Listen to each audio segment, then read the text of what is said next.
Rapidement, nous ouvrons nos Bibles dans les livres. We can stand up together, then we can read.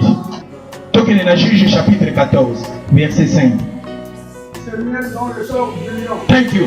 We can sit now. Thank you. And quickly, we can go back again. Keep this topic, this sentence. Go back in the beginning in the book of Daniel. Daniel chapitre.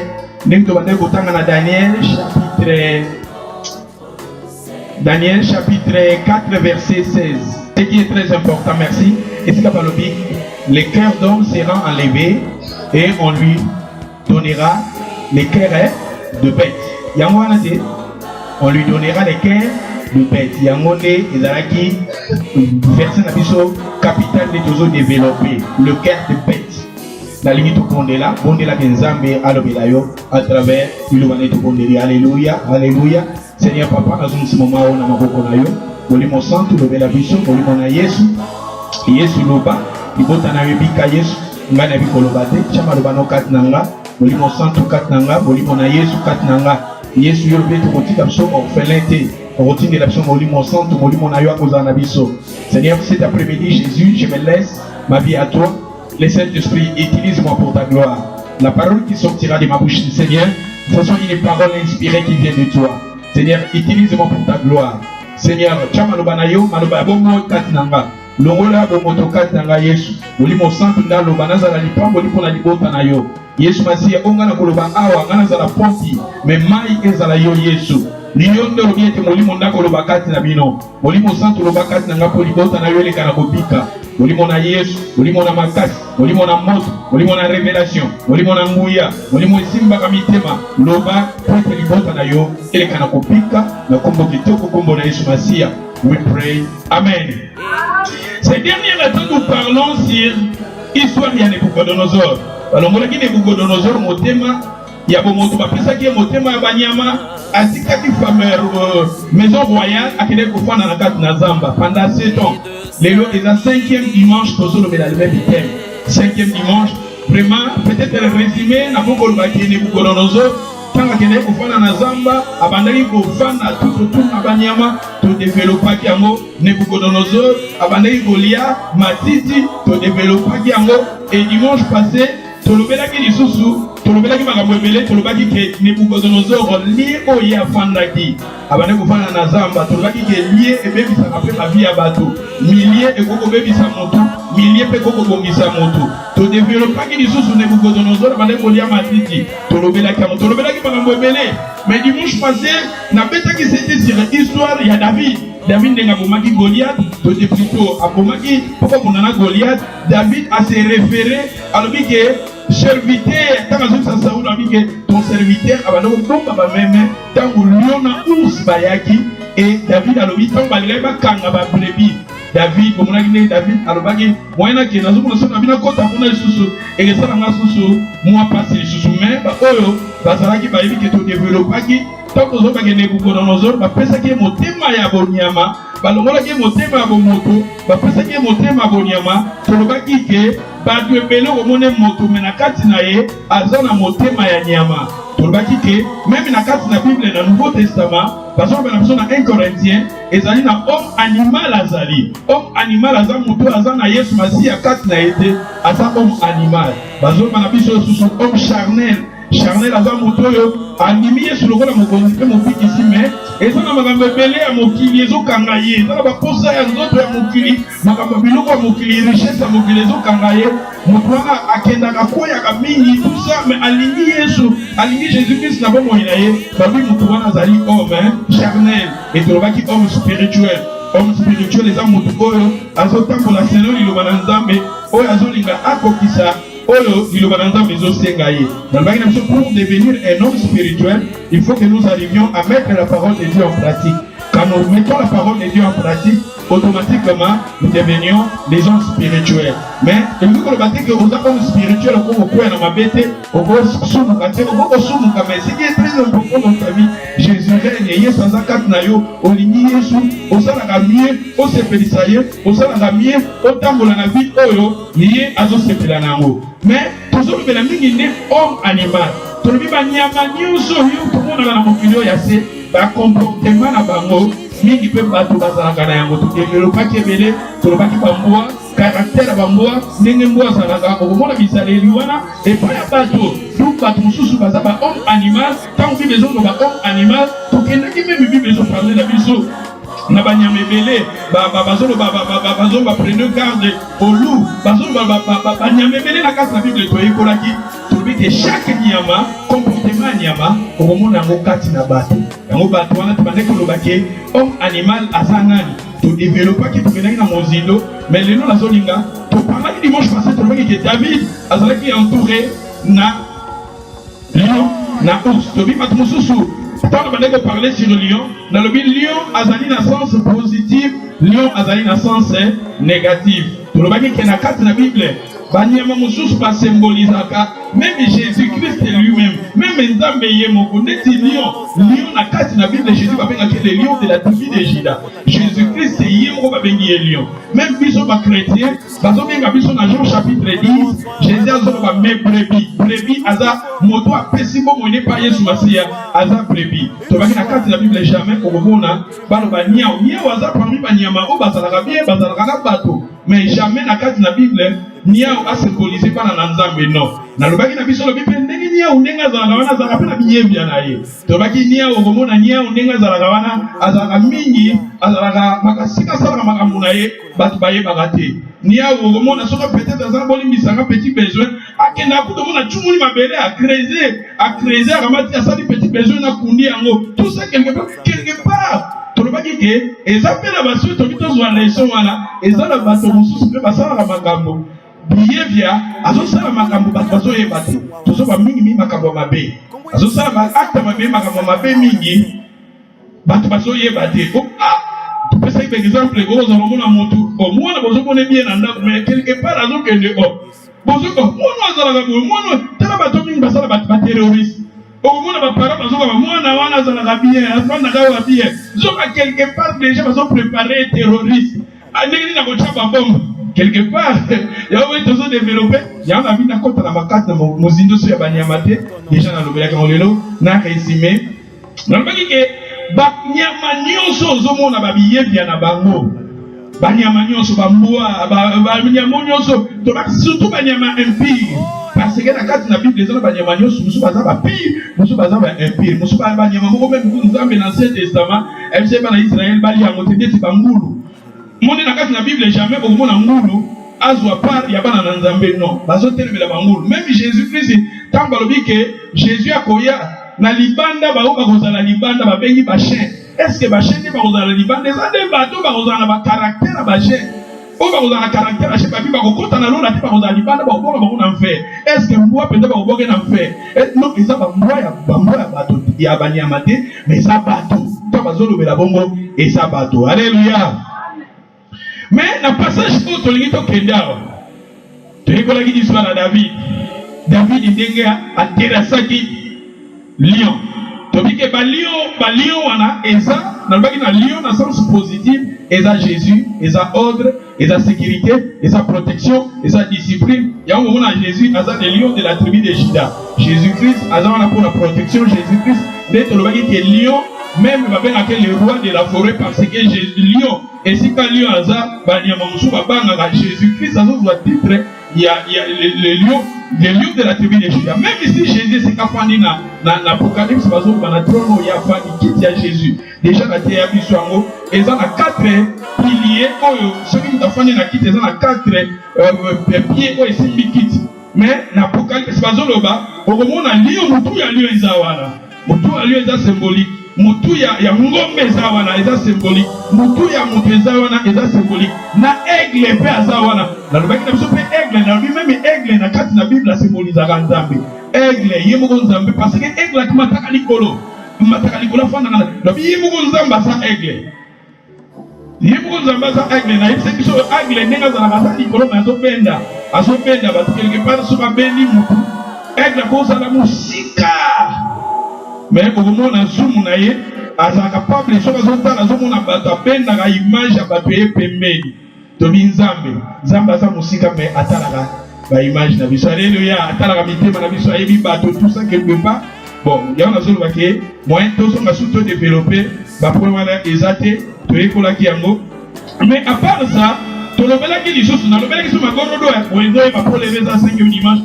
toparlaki nsima magorodo bato mosusu baza ba na banyoka meme na bible nyoka esika moko kaka bazoloba ke balobi comme le Moïse a élevé les serpents il fallait que le fils de l'homme azala élevé Israël babalokoli bango na banyoka Israël pendant nzambe okobikisa bango Moïse asalaki des serpents de reins et serpents de reins wana azosymboliser Jésus parce que Jésus-Christ azalaki saint ayaki akomaki masumu akomaki lisumu yango azosymboliser les serpents mais na kati na Bible serpent oyo aza na titre ya serpent eza Jésus te eza diable babengi les serpents anciens ndenge nalobaki ke mingi okomona Satan azokopie mingi balobi il déguise l'ange de lumière balobi Jésus bazobenge le lion bazoba quelque part Satan azorôder comme un lion alléluia mais na passage oyo totangi awa naparlaki na bi caractère ya lion elingi koloba nini tobaki na sens positif eza autre sécurité protection mais na sens négatif eza esika désordre eza esika eza violence eza esika mabe eza yango ezopesa image ya lion wana tobi bato baza na esprit ya lion baza na motema ya lion okomona bacomportement ya bongo désordre esika ezali et toparlaki na David lokola ndenge David akangaki lion tout ça déchiraki lion mais na passage oyo toti kotanga lelo bazoloba na biso Salomon plutôt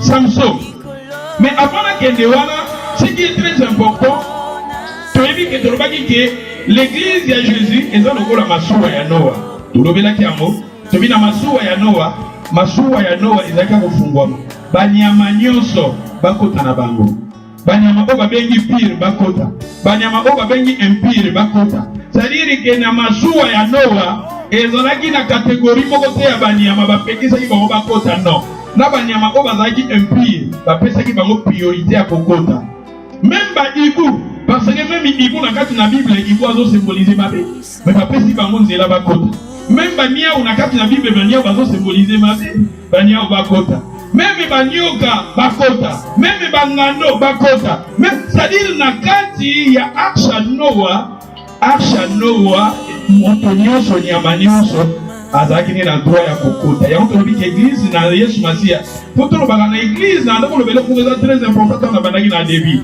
nalobi église eza lokola hôpital na kasi na église moto nyonso ayalaka na ye parce que eza hôpital bazotraite bato spirituellement na kati na église mpe bandoki bakokoya na bango soki baye mabende baya komeka église mabende baya komeka pasteur mabende baya komeka bana na nzambe mabende baya komeka bana mpe kopesa kindoki na bana wana ndeko mabe parce que église soki ezobondela makasi parce que église oyo ezobondela makasi mingi nga nayebi ke mingi na Congo po lokola na Congo tozalaki mingi tozopriaka mingi okomona meme na quartier na biso wana tobandi koya komona ke na kati na bapriere na baprophétie ezobima okomona mama moko ayaki wana nzoka mama wana abimi prophétie ebimika mama wana aza na misala mabe mama wana aza misala mabe moto yalaki c'est-à-dire ça tozoorganize bapriere okomona na bapriere papa bapriere omona ye aye na kati na priere soit disons sœur frère aye ntango aye nzoka azoya komekaka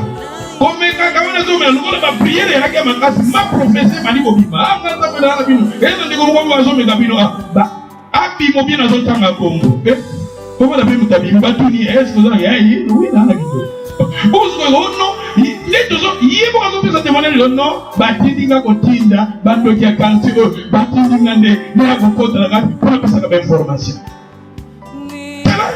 bilo bana to monya trop na Congo to monya trop bati bilo mona sir muga yeono azana biso baka mwanzambe azoba fermissement azana biso boledi nzoka zane envoyer du diable batini Mais quelque part, n'alina lobake, église est hôpital. Moutounioso, akukoya na ye. Mabende mutaya aya komeka. Mutaya aya osala mabende église. Mutaya, mais mutusuku mutusuku akoza nina kidoki na ye. Aye l'église aye ko prier. Aye na yo kamateya, parce que na mateya wala bosinga nzambe bikisanga, nzambe sunganga, nzambe ko sungaye. Parce que l'église tolobiki église est hôpital mutunioso. Eza achano wana nzambe alobaki mutunioso aya. Jésus-Christ a dit na ye pona bato na malamu te, na ye pona bato na mabe. Alléluia. Yabo matemi na nga zolo bela teme ezali sur le témoignage. Nzamba chanzanga mitema na bato. Nzambe tozoka nzambe même ba sorcier, bazo pesa bomo ina bango pa Yesu. Bato misala mabe bazo pesa mabe nde tolobiki ozana misala wana okangami nango, ozosalela sunga nzambe. C'est-à-dire, Bible zoloba même pompe soko so bimisa mai ya malili na mai ya moto ezaka mabe. Bible lobi ke nzamba so bakoza moto te koza malili tina kosanza bino. Nzamba lobi ni serviteur ne peut pas servir deux maîtres à la fois. Okoboya mususu okangami na mususu. Alléluia. Yesu Masia aza achano wana Yesu ayepona bato na mabe bato nyonso catégorie ya bato nyonso bakota na kati na arche po bato wana bazala sauvé. Jésus-Christ, Bible dit maudit quiconque est pendu au bois. Jésus, il était pendu à notre place. Il a pris nos péchés, nos iniquités, les châtiments qui nous donnent la paix est tombé sur lui. Jésus-Christ a le rôle à âge parce que Noé est venu couper ma repos. Le nom Noé veut dire le repos. Jésus-Christ a dit venez à moi pour tout qui est fatigué, chargé, je vous donnerai. Il repos. Yesu a besoin ya catégorie batono, ba miyibi, ba voleur, ba nganga, ba sorcier, ba tuwana nyoso ba ya, ba bongo na mitema. Ya kubi belobi, Jésus a lobi na Nicodème, pona kokota bokonzi na likolo, il faut ko bongo la motema. Nzamba lingite, tozaki na bino mabe, oye pa na ye. Kaka na biwana ya mabe wana otikali nango. Ozuli bosani na nzambe na bino ya mabe no. Nzamba lingi bato baya, bato baye, nazaki moyi, nazaki volé, nazaki prostituée, nazaki bo, mais lelo na yami Yesu lokola mokozi pe mobikisi na tiki ba biwana na parlaki na biso na Paul azaki na pasi moko ya mabe, mais muto komeli biso be pitre belé na livre na Nouveau Testament ezali Paul. C'est-à-dire nzamba changer bato ya mabe, nzamba changer bato. Alléluia. Et nous, quelque part, toujours le baquet, lion n'a sens négatif, n'a sens positif, et ça symbolise par la maman, n'a sens négatif, et ça symbolise violence, désordre et tout ça. Mais, si on a passage aujourd'hui au temps là, awa, bazo parler na biso, na Samson ke gobala, tamazo ke gobala na nzela kuna, et Samson, bazaki na papa na ina mama na ina, bazo ke gobala tout à coup. Bakutani na lion na nzela. L'éviter, peut-être les na ba période wana ezaki pour koleka na ba forêt, koleka na bazamba tout ça. Na kati na bazamba bakutani na lion. Et balbi Samson zaki na makasi. Babi Samson kangi lion, a déchiré lion.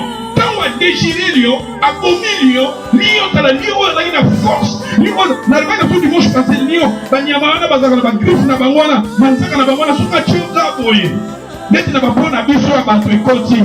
C'est-à-dire manzaka ya nyama ezalaka na makasi moko, c'est-à-dire que ba lion déjà ba umeli. Lion soka chio manzaka deja ekoti na nzoto na yo. Tango ekota na nzoto soka tu mikuwa. Soka cheka obuka na deja mkuwa. Mais tana Samson akutani na lion. Samson tana akutani na lion.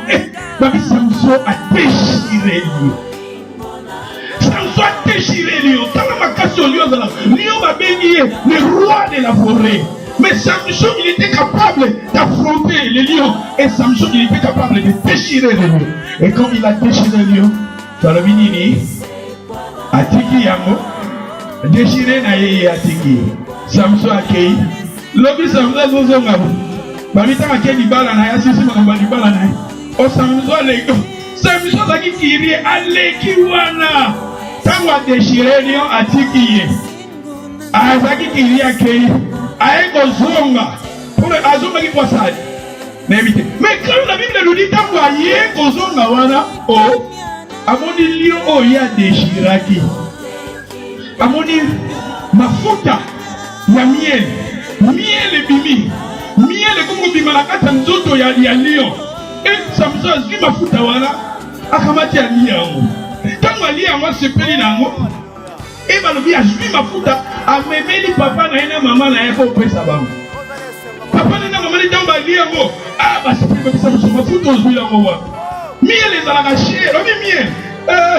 Et la cachée.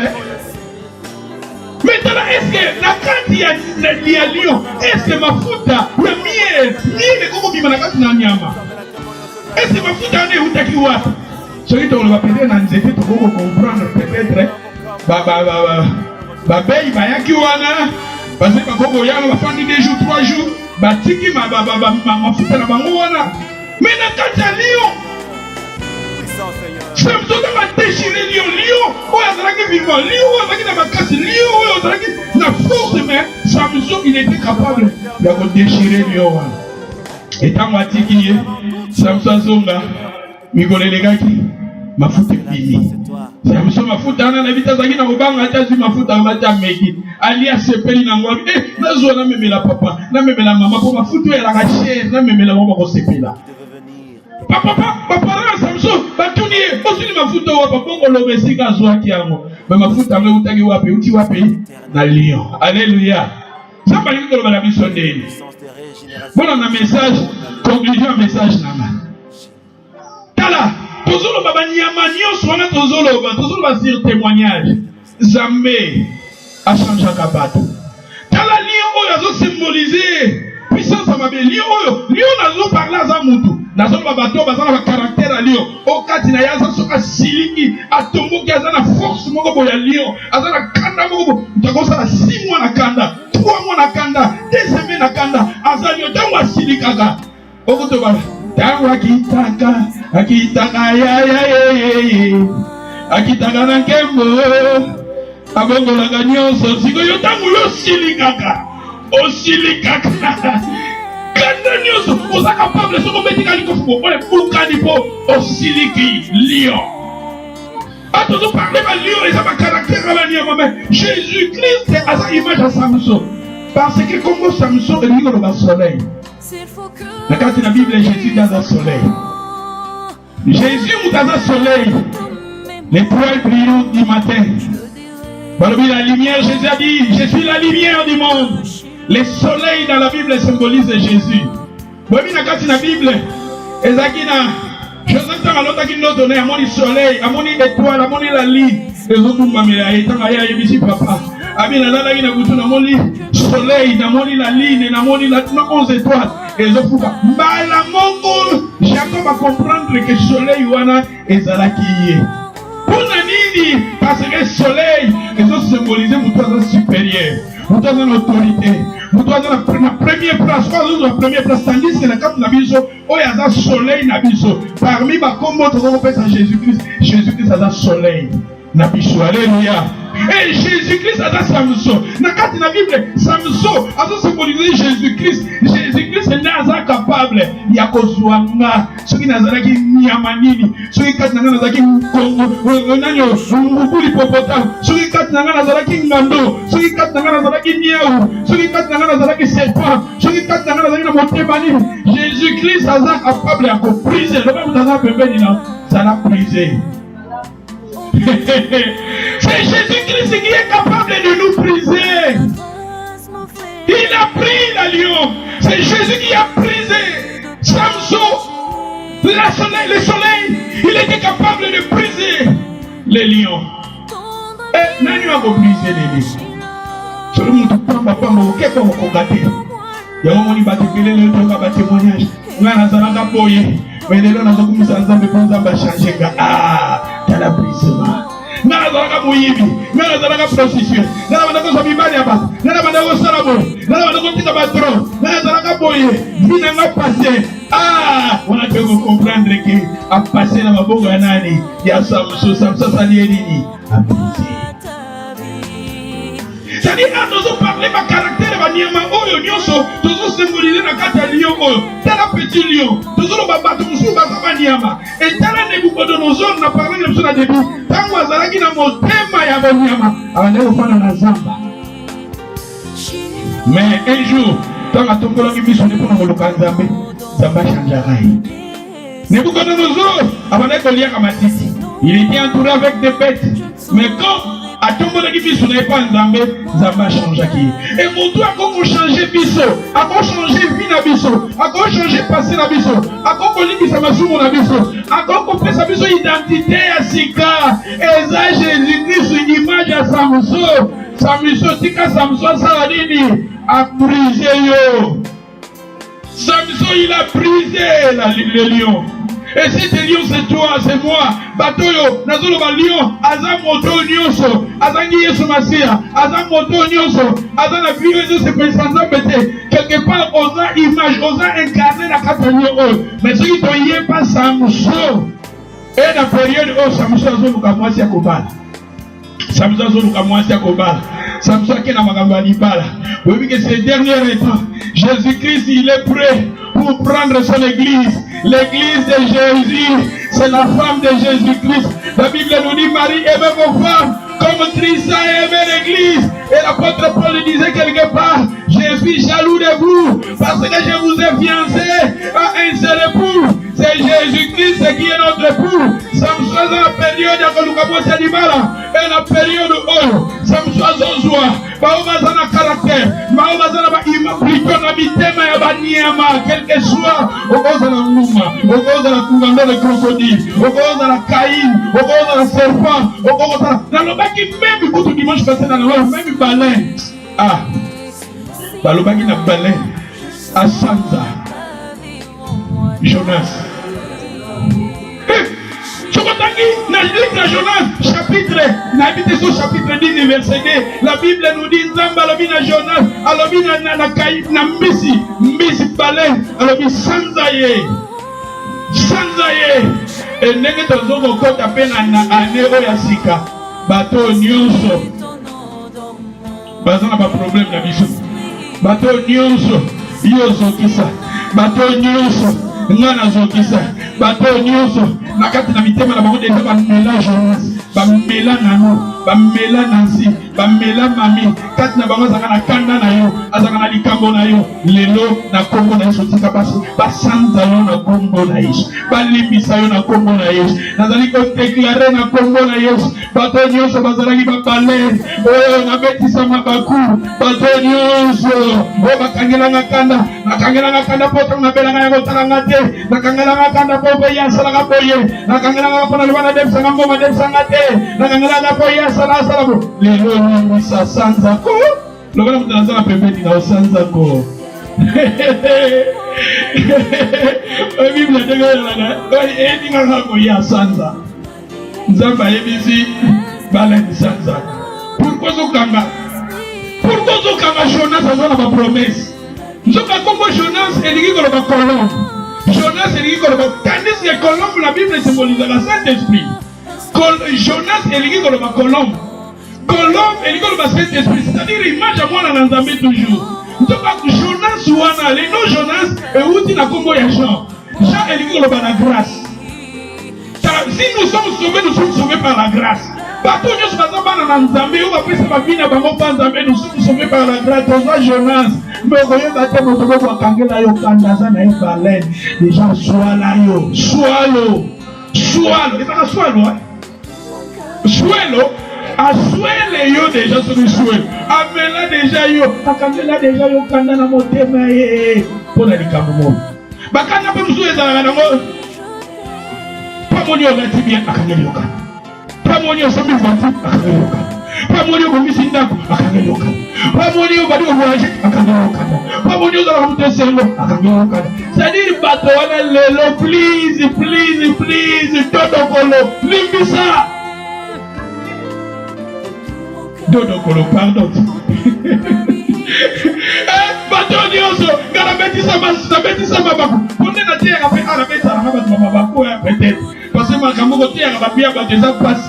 Ah ndam, so na betisa limaku na mateye, so na betisa limaku na golombe, so na betisa limaku na koseke, so na betisa limaku na benga yote, so na betisa limaku.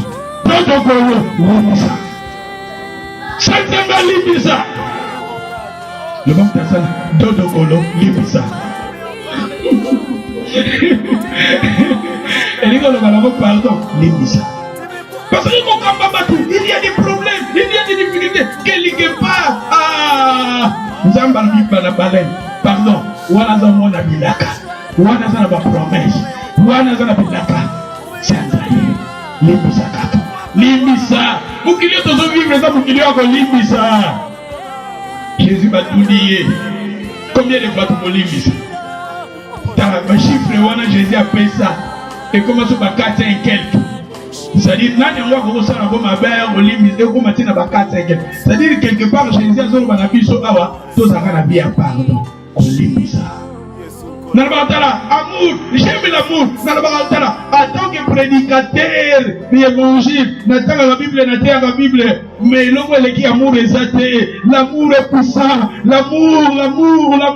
Car Dieu a aimé le monde, il a donné son Fils unique par l'amour donne. Là où il y a l'amour pardonne. Bible peut qu'on la montagne, on va déplacer ma montagne, on va faire un miracle, mais ce qu'on s'agit amour, on va le anglais, on va le minoko ya bato, minoko ba ange, babe on va le minoko ya bato, on va le how are you? On va le anglais, on va le espagnol, on va le français, on va le langue bokili. Mais ce qu'on s'agit amour, on va le zaka lokola, on va zaka makelele, et zaka lokola ba ngonga ya nini ya catholique na ngongo zolela, ezolela bato bazola bazo l'église, mais ngonga écoute l'église té. Ngonga zola musande bato. Mais et là lokola ngana zotia soki nazangi amour bazaka lokola ngonga ngana zola musabatu bazotia bato babika bato bazokota lola mais nga jamais lola wana kokota moté. L'amour est puissant. Les gens qui sont dans la télé, ils sont dans une bombe nucléaire. Ils sont dans un petit bonbon. Je parle de ça, ma belle. Mais, les politiciens, il y a Inde. Comme on a dit, Ngadi à l'Oba, sur la 60 et quelques. À la Grande-Bretagne, à la Premier ministre, à l'Oba. Ceux qui sont fans de développer mais à ce titre, Jésus à l'Oba. Tout basant sur l'amour, pour résoudre les problèmes. L'amour est puissant. Dans le famille, on va amour, famille, on va corrompre. L'autre est basé en amour, va corrompre. Couple, on va amour, va corrompre. Bano, basé en amour, va corrompre. Amour, l'amour te bat l'amour. L'amour est très important. Parce que Dieu est amour. Zambé, il y a une expression d'amour. Tous en amour dans quatre églises, tous en amour dans ma famille, tous en amour. Amour est très important. Alléluia. Sanza. Nzamba lubina bale. Sanza. Limbisa mutu asala mabe. Limbisa mobali asala mabe. Limbisa mwaso asala mabe. Limbisa baparon asala mabe. Limbisa kala na ane tozokota tukende na mikumba ya bato te, tukende na basharge ya bato te. Limbisa. Nani opa ko kako lobane ngando opa ko kako lobane soki balana ngoloba foti nanga ngana tindaki ya na Maria yemo ko tabandaki nzamba lobi sanza limbisa. Alléluia. Mais toujours ba awa Samson tango azwi lio a brisé lio et na kati ya lio wana miel bibi tala miel nzambe tango abimilaka Israël nzamba apesaka Israël promesse nzamba apesaka na bana Israël ezalaka le pays qui coule le lait et miel symbolisaka vie ya kimia, vie ya bonheur, vie ya prospérité. Na kati na Bible nzambe aprometaka na bana Israël le lait et le miel. Lait na miel na kati na Bible symbolisaka vie et symbolisaka prospérité et symbolisaka le bien-être ya bato. Le lait et le miel. Et on dit on attend à votre amaka abandana na le lait. Alléluia. Miel, obi miel. La dernière reportage pour vous en France balobi, mutu soka zogi soka tie miel malamobo et kausi pop.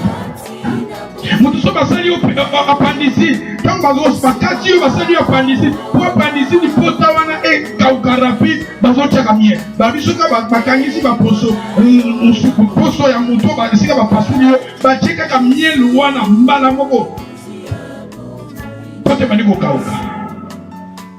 Tala nzambe tala miel awa na kati vraiment ya corps ya miel ko biba miel bibi mutu se réconcilier vina ina nzambe na kati na eza na miel no na kati na eza na miel Mutonyo so yambi Yesu, mutonyo so tiki Yesu aprize ye. Ngai, mutako sakana na ngate, ngai, mutako ke batala. Tanto yanga pa Yesu, oui makasi oyo, ngana zabo, papa kolisa ngabo, mama na ngabo takokanga te, papa na ngabo takokanga te, badeko na ngabo takokanga te. Tanto yanga oui na ndimi, oui bakokayo te oza petit lion, oza mwana mwasa oza lion, oza mwana mobale oza lion. Mais tanto yanga kapa Samson dem ta prise kabiso. Tanwa kitaka ya akitaka na nkembo abongolaka nyonso. Oui, tangu Yesu akokita na binanga, akokita na bina yo, nga nazalaki liyo, nga nazalaki na caractère mabe, nga nazalaki na comportement mabe, nga nazalaki na vie ya house, nazalaki na vie ya ambiance, nazalaki na vie oyo badeko sepesa nzambe te. Mais tangu nazolia pa Samson akoprise nga. Loba Samson prise nga. Premier lebi makati na nga. Samson akoprise yo po makati na yo tangu prisime salami. Yango balobi soki toyepa Yesu vi na biso oyo ya mokili, vi na biso oyo eza vi moko fo ekufa. Vieil homme wana fo ekufa. Yango moni tangu Jésus-Christ akutenga Samson akomi Samson vi wana ya masumu, vi wana ya péché, vi wana ya mabe, vi ezosepelisa Nzambe te, fo vi wana ekufa. Po miele bimakati na yo, miele bimakati na nga. Oyo yaki pa Yesu, ozalaki na vie ya mabe, ozalaki na vie ya boy, oyenga pa Yesu wana, vi wana eza te. Tala, Yesu alingi komoteza lokolo koti na hôpital, bapesi yo paracetamol obiki te, bapesi yo pananini obiki se, badokter batali mayele si babi bozonga na nganga.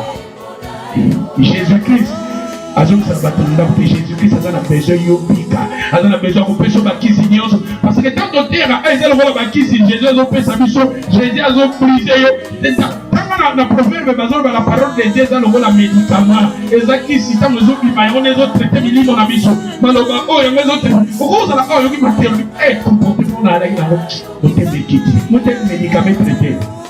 Ozaki na kanda olingi kokota peut-être soki oyokaki mateo te, olingi kokota ane oyo yo oza journal, yo oza mwana bilaka, oza na bapromese, omona teke olingi kokota kaka ozaka na mbisi na likumwa bale, eza na mama moko bozaka na kanda na yo fanda, oza na motu moko boza lelo balobi limbisa, c'est-à-dire tukuma na niveau ya kolimbisa, limbisa po yo kota na ane oyo sans problème, po yo oza mwana bilaka. Lobala mtazama pembeni na oza mwana bilaka. Yango tozoloba awa, faut tika Samson brise biso, le brisement. Jésus a brisé biso. Yenda za Samson, yenda za lumière, yenda za soleil. Et tant que yé pas Jésus-Christ, nga naza lokola lion, naza na comportement nanga, naza na caractère nanga, naza na vie nanga, peut-être na hérité à mon famille, na uti bongo na famille nanga, naza na bongo, bakolisa nga ne bongo, vie oyo so komeli, et sa vie oyo botamana. Mais quand il vient à Jésus-Christ, oza lokola petit lion, il faut que Samson a brisé le premier lion qui bakati. On peut se faire la mienne. On peut se faire la mienne.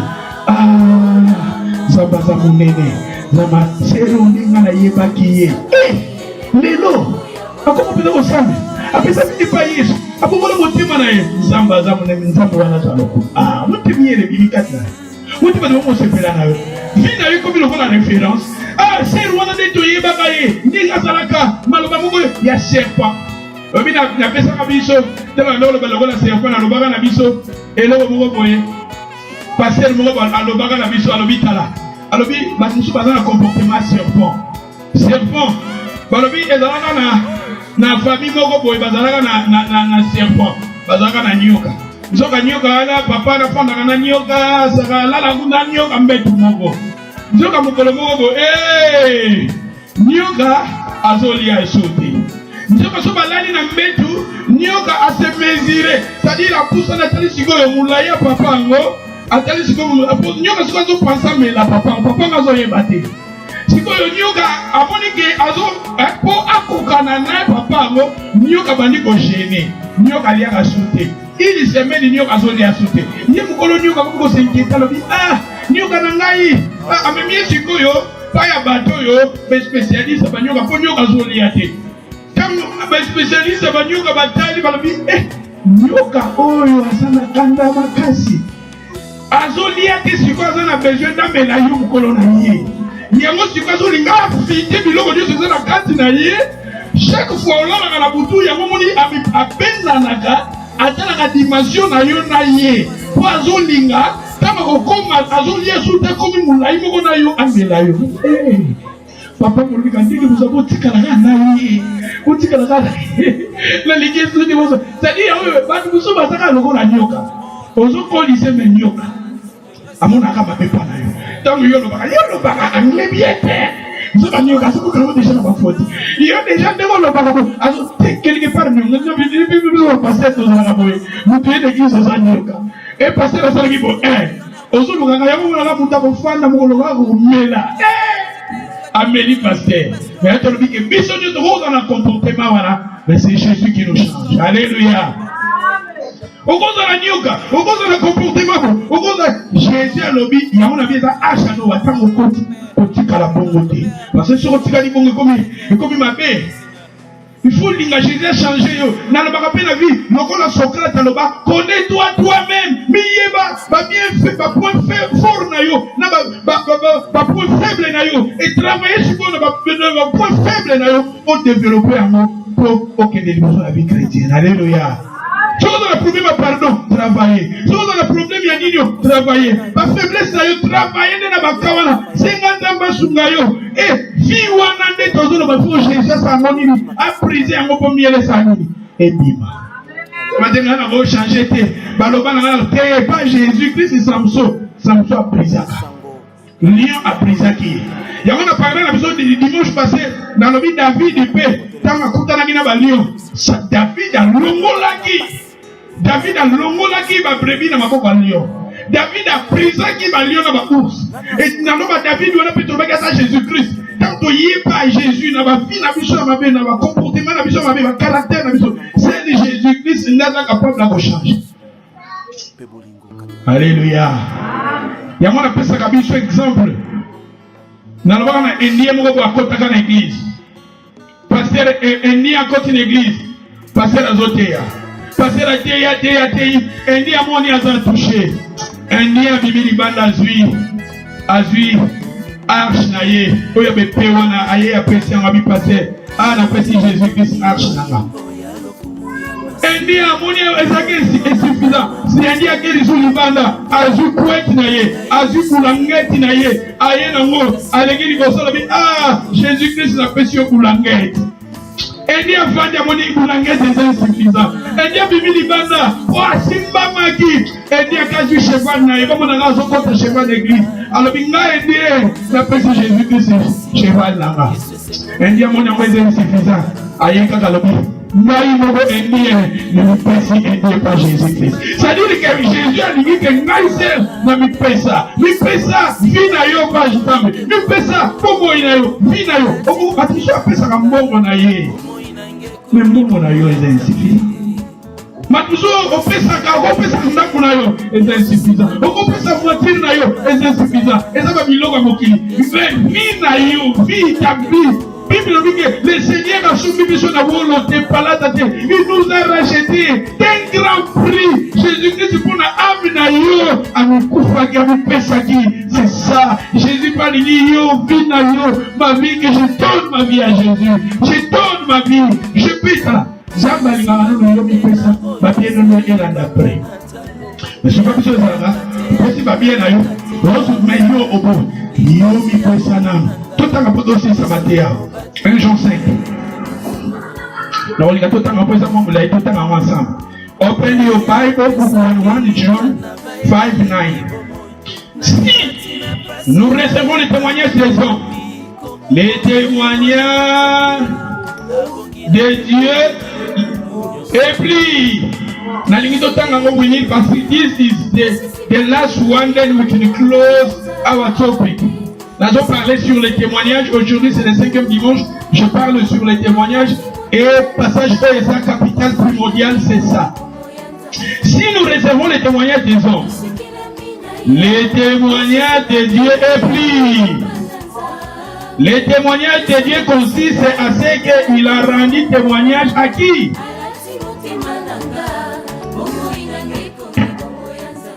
Toi, on a un témoignage. Ngapi nanga chrétien na yoki bato. Parce que dans la Congo là il thème ma témoignage et ici à ma casse. Ma témoignage est belé dans vie chrétien parce que na Congo là tout cas mon thème na yoka témoignage. Si vous jour il y a d'autres témoignages, jour on va se connaître dans l'église. Pas parce qu'on a yoka témoigner, témoignage tout ça tout dans la témoignage. Jour on a regardé ce qu'on a tellement pour dans l'église, qu'on yoka témoignage voilà. Qu'on a témoignage voilà né banda wana tilelo na zonga ta simate na continuer avec chrétien. C'est-à-dire que raison que ba témoignage wana édifiant. Frère Claude, lelo na moni bazon si na ba YouTube bazon pour ça ba témoignage na ba période wala frère wana na landa ba place nous sur ba témoignage lelo pe ça va na banda ko kende banda ko édifier fois na la période wana. Mais ba témoignage wana nyo sotozo yoka c'est bien. Mais les témoignages les plus grands, les témoignages c'est que Dieu a donné son fils. Batu bako pesa ba témoignage na ba. Batu bako ko banga na zalaka bo c'est bien. Mais le plus grand témoignage, les témoignages, le Père a donné son fils. Yamoni ça pourquoi? Nzambe a sepelaka na Abraham, a salaka alliance na Abraham. Parce que Abraham mwana na ye, le fils unique d'Abraham. Nzambe yebisi Abraham, pesanga mwana na yo motema oyo lingaka. Abraham aboyaki kopesa Isaac te. Yango moni na religion, pour nanga ba religion ko isa makasi na mokili ya se. Islam na baki mikoleke ya soki Nzambe asungi na kote ya sio les religions na kolobela ba religion. Islam papa na bango pe kaka za Abraham. Na Islam papa na bango za Abraham. Na Islam so bachi Mohammed muto bachaka liboso na mutu ya prophète Mohammed eza Abraham. Et deuxièmement bazocha Ismaël. Pour la bango que esika na Genèse 22 bazo bake Abraham a sacrifié Isaac na Coran balobi ezali Isaac te ezali Ismaël. Bango de balba place on eza Ismaël. Mais tandis que biso tozo bake Abraham après ça qui Isaac. Bango na Islam bazo ba Isaac te eza Ismaël. C'est-à-dire que madame, elle a une loba. Bango, biso ba chrétien, ba juif, papa la bango est Abraham. Islam be bazo ba papa la bango est Abraham. Bon, et le on a une loba awa, Nzambe, les autres loba même biso ba chrétien. Ba juif, papa la bango Abraham. Islam, papa la bango Abraham. Biso be ba chrétien, papa la biso Abraham. Mais nous sommes des enfants d'Abraham par la foi, nous les chrétiens. Père n'a besoin de foi Abraham. Mais pour la vie d'Abraham, parce que Abraham, moi nanaye, Isaac, Abraham a dit que je suis na passe, na tama comme dit na 100 et quelques, à comme na 100, nous avons un peu ça y est, Isaac. Maintenant nous avons envie de faire ça moi nanayo, aboyaki, apesaki. Donc si nous avons fait ça moi nana, et c'est mon Isaac qui signe que Nzambe, Dieu le Père. Pour sauver l'humanité, pour sauver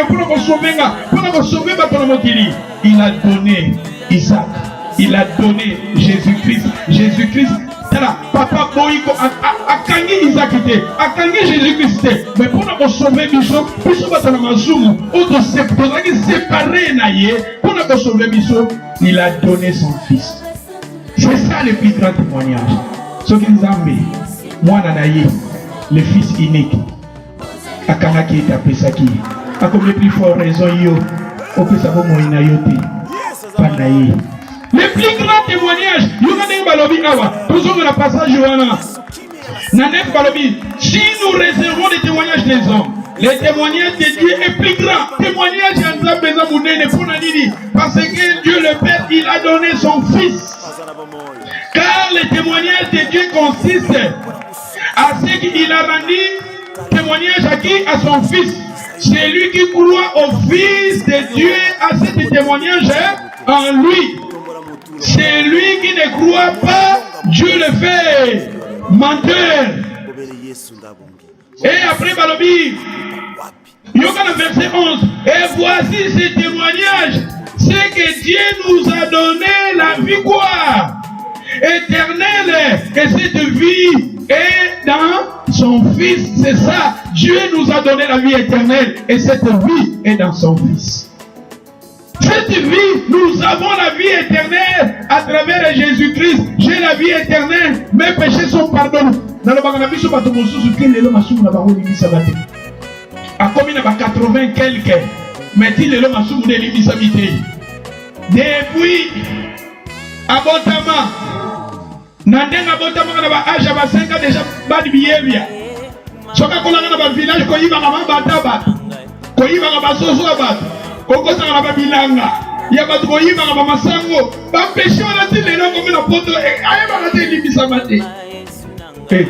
Les seuls moyens d'abali Mamsuna le barapona c'est que ça biso mais les seuls moyens pour zambali bisa masumo na moto soba yambi Yesu masi andi Yesu masi alokola mokoni ko mobiki ici ne masumo na limisa mais batu ebele ti lelo alingi kutu Yesu amote alingi kutu makamba osambela pour masumo moto na limisa nzambe pas otika ya vivre pourtant bazolinga ya bongo la motema mais azo comprendre te nyonga balobi na biso ah voici ce témoignage na 11 Dieu nous a donné la vie éternelle et que cette vie est dans son Fils.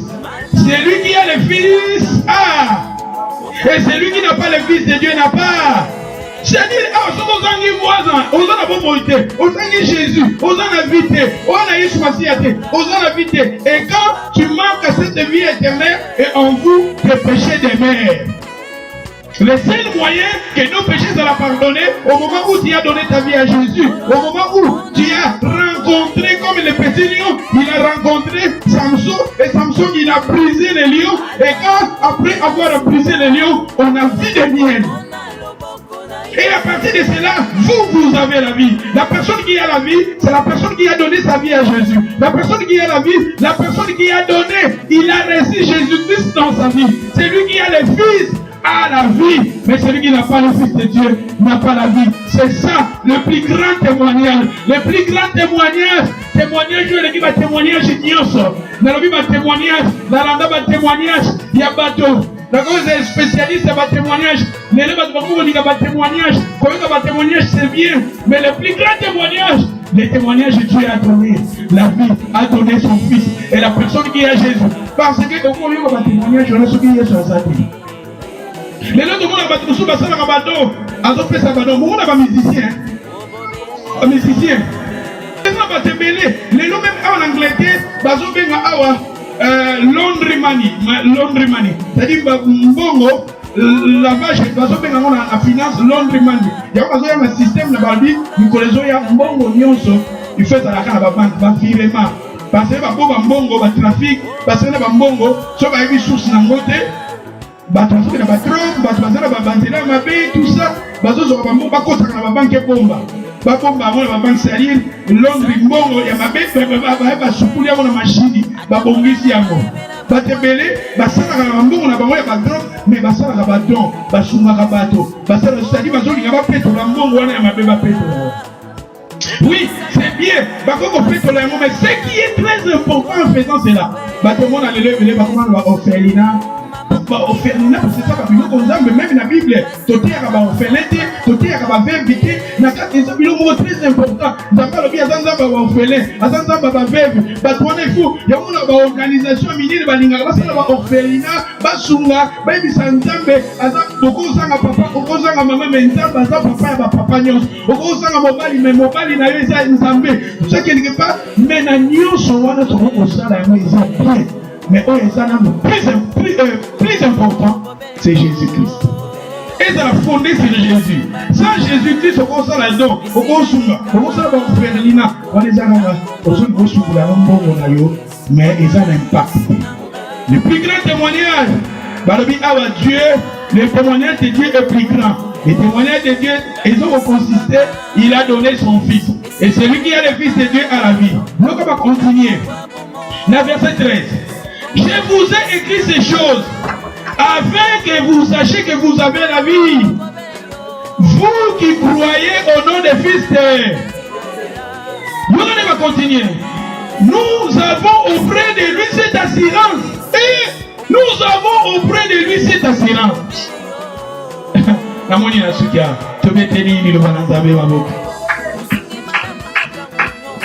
Le plus grand témoignage, Dieu a donné son fils.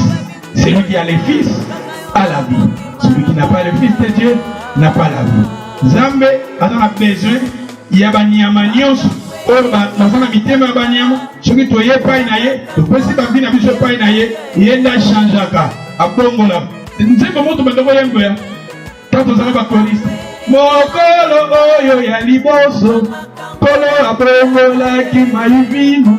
Kolo bongola ngai lelo yo, kolo nzambe nanga, kolo nzambe nanga, kolo yaka yaka kolo yaka yaka elilo wana yokole umbela na motema. Soki nga nazalaki nde koyiba, nazalaki nde koyiba. Soki nga nazalaki nde koboma, nazalaki nde koboma.